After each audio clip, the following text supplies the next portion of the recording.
Hey Vegas, I'm Brenda at the District, and Fabulous is on the way.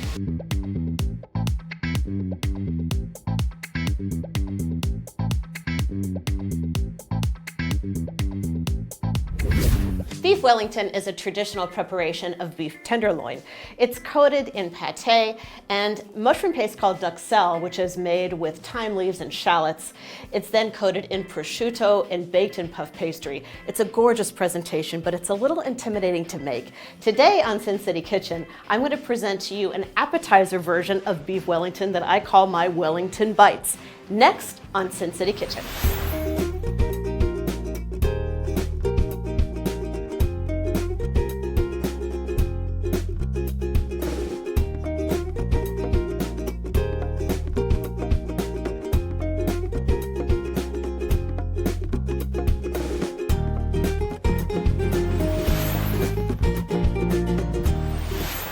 So for my Wellington Bites, instead of beef tenderloin, I use a ribeye steak.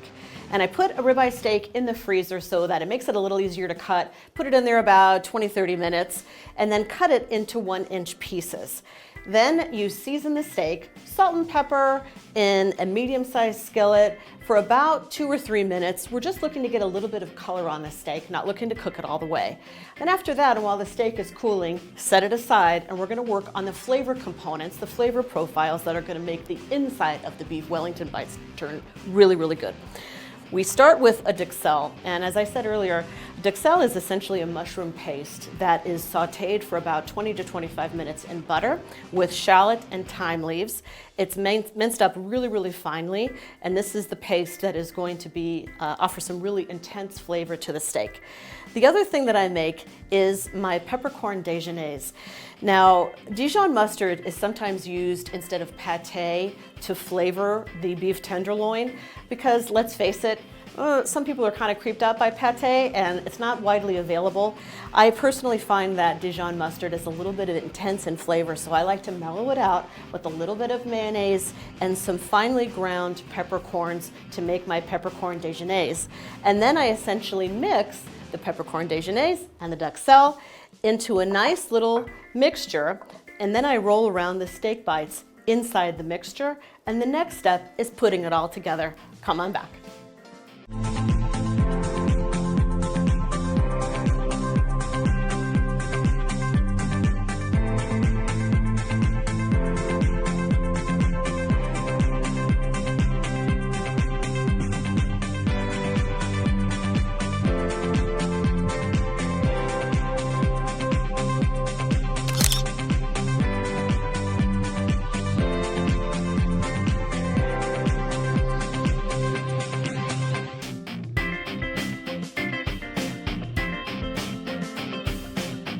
Agrodolce onions. These are cocktail onions, ladies and gentlemen. They come in a jar, they are pickled.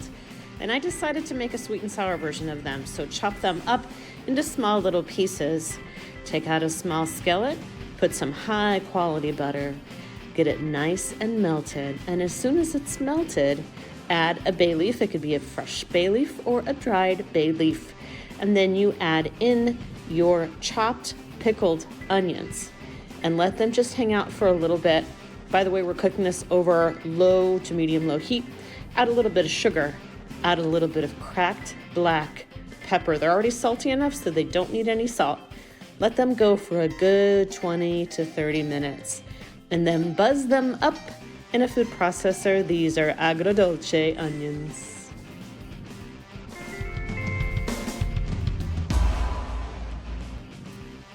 The next step in our Wellington Bites is to wrap our steak in prosciutto.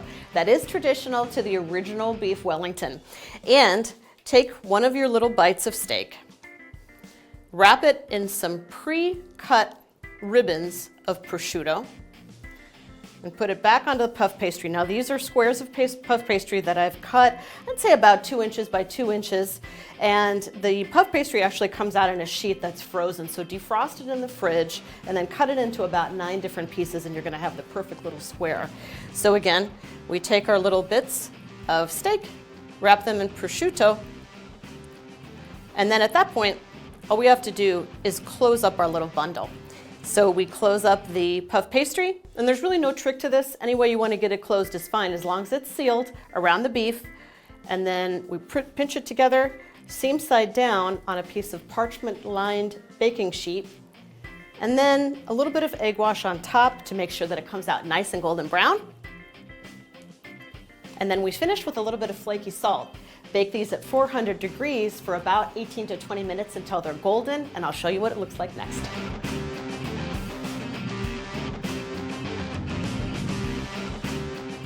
To serve your Wellington Bites, super simple. These just came out of the oven. I like to put a little bit of the peppercorn Dijonnaise right at the bottom of the plate and then put the Wellington Bites right on top, garnished with a little bit of cracked peppercorn, some parsley, and you're gonna have a great time because these are absolutely amazing, and I hope you enjoy them. Next time on Sin City Kitchen, I'm gonna be making more sinfully delicious appetizers, recipes for home cooks, and you're not gonna wanna miss it. Come on back to see me at Sin City Kitchen.